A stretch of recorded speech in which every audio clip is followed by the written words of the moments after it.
গুরুত্বপূর্ণ বক্তব্য রাখার জন্য।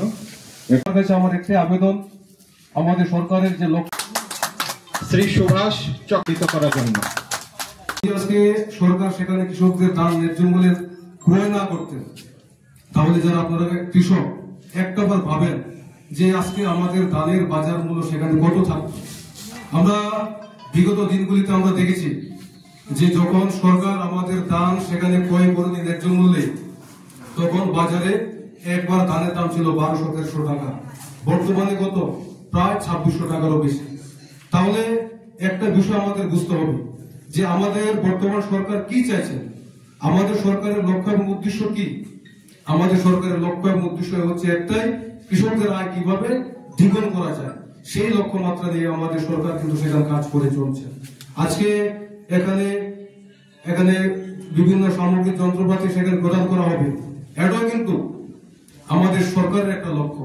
কৃষিক্ষেত্রে উন্নত প্রযুক্তি ব্যবহার করে কিভাবে কৃষকরা আরো বেশি অধিক পরিমাণে ফসল উৎপাদন করতে পারেন, সেই লক্ষ্যমাত্রাকে সামনে রেখে কিন্তু আজকে এখানে পাওয়ার হইতে দেওয়া হবে।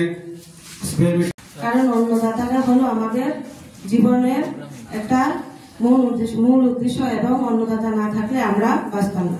আজকে হয়তো আমি এখানে দাঁড়িয়ে কথা বলতে পারছি, এখানে বসে থাকছেন, আপনারা বসে আছেন, এখানে সাংবাদিক ভাইরা আছে, বিভিন্ন অফিসিয়ালরা আছে, এসির নিচে বসে আছে।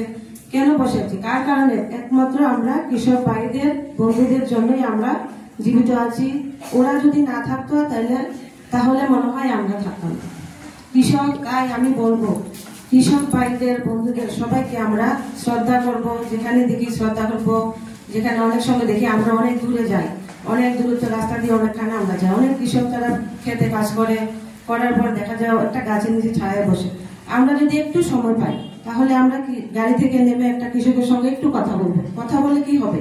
মানে ওই কৃষকটা উৎসাহিত হবে যে না, আমাদের সঙ্গে মানুষ কথা বলে। সমাজে এরকম কিছু কিছু মানুষ আছে, সবাই না, কিছু কিছু মানুষ আছে যে কৃষক কেউ যদি বলে আপনি কি করেন, আমি কৃষি কাজ করি। কৃষি কাজ করা কি একটা কাজ? আসলে এরকম বলাও ঠিক না। আছে এরকম কিছু কিছু মানুষ আছে কৃষকদের ভালো নজরে দেখে না। কিন্তু আমি এখানে দাঁড়িয়ে বলবো, কৃষক হলো আমাদের অন্নদাতা। কৃষক যদি না থাকতো আমরা বেঁচে থাকতে পারতাম না। কৃষক হলো আমাদের